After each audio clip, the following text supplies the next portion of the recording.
Bonjour à tous. Aujourd'hui, on essaye un modèle qui va sans doute évoquer pas mal de souvenirs à ceux qui sont nés au siècle dernier. C'est le Ford Capri. Alors Capri, ce nom, c'était à l'origine un coupé sorti en 1971 à tendance un peu sportive, on va dire une version européenne de la Ford Mustang.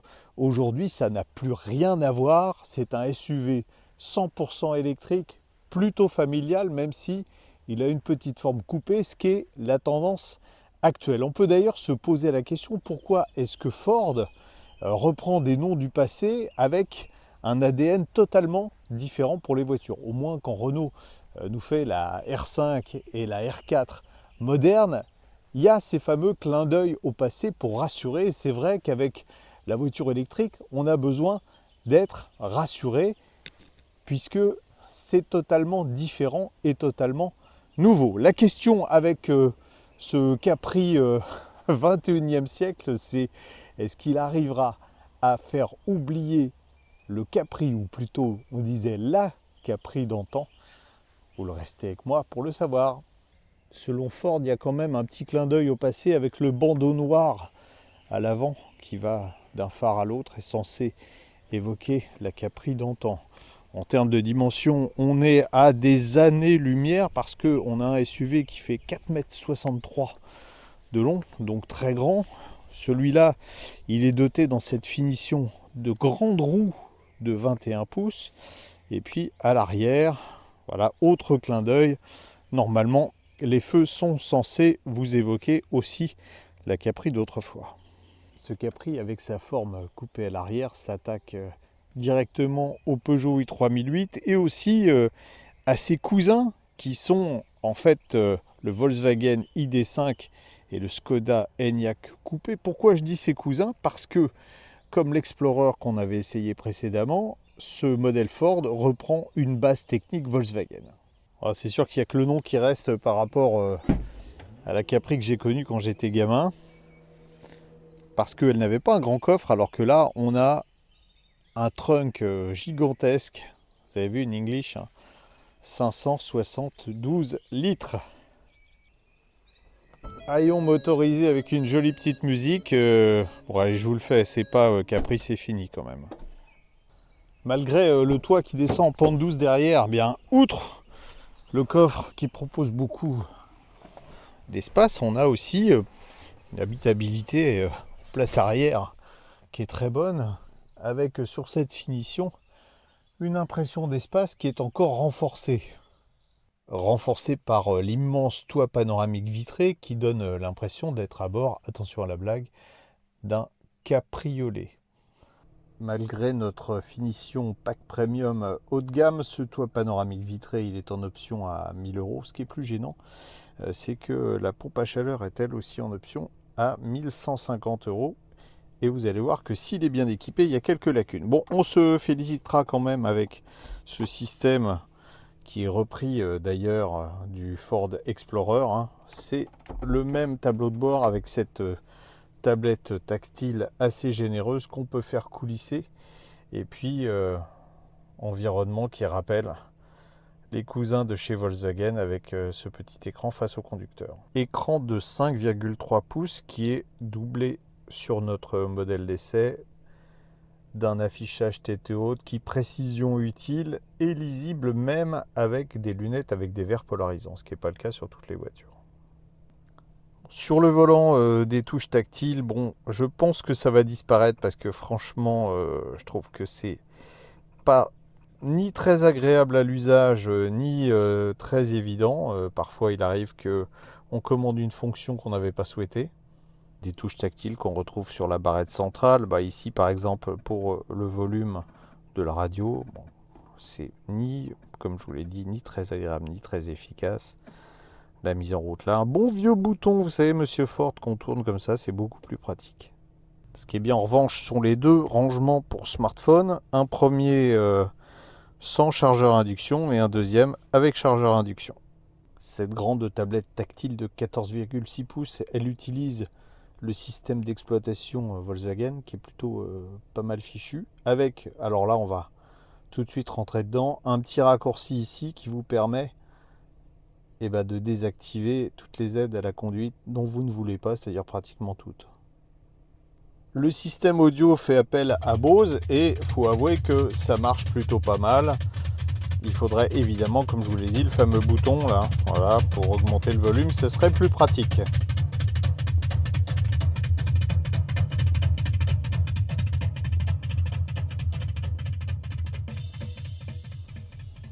Les sièges avant sont à réglage électrique dans tous les sens. Ils sont confortables avec un joli aspect. Mais quand on regarde de plus près, on se rend compte que le simili-cuir est moins bien réussi que sur certains modèles chinois.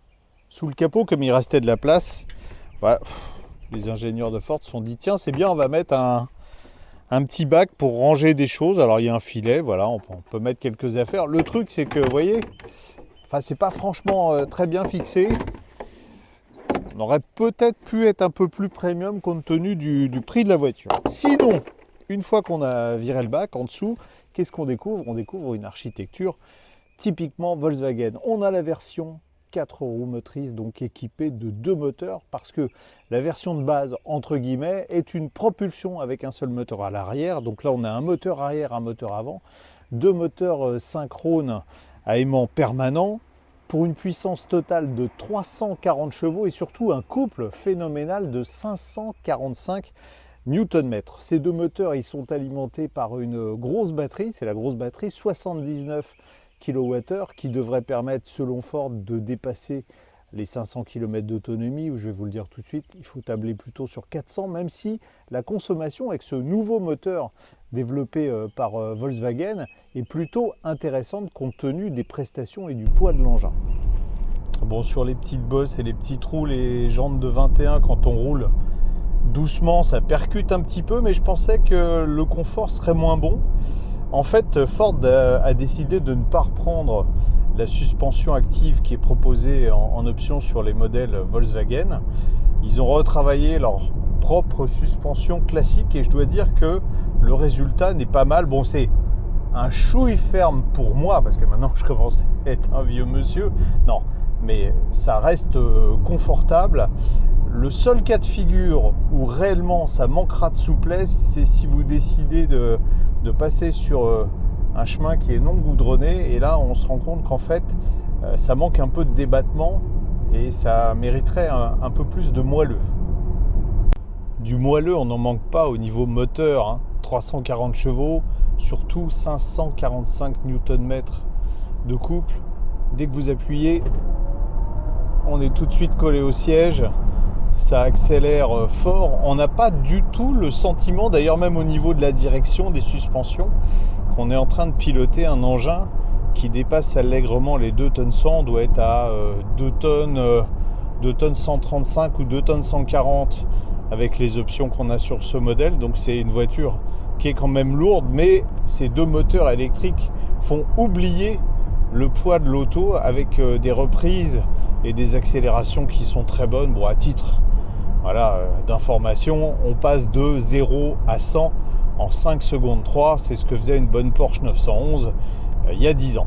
Très étonnant ce Capri qui est quand même une grosse voiture lourde, bon, puissante certes, mais qu'on n'imagine pas capable de performance de voiture de sport. On va justement se mettre sur la position sport. On a, je vous rappelle, plus de 2 tonnes 100. Déjà, le premier virage, vous voyez, ça n'a pas bougé. Ça prend un tout petit peu de roulis, mais presque rien. Et franchement, si je réaccélère assez tôt avec les 4 roues motrices, on sent bien la traction. C'est une vraie réussite en termes de châssis.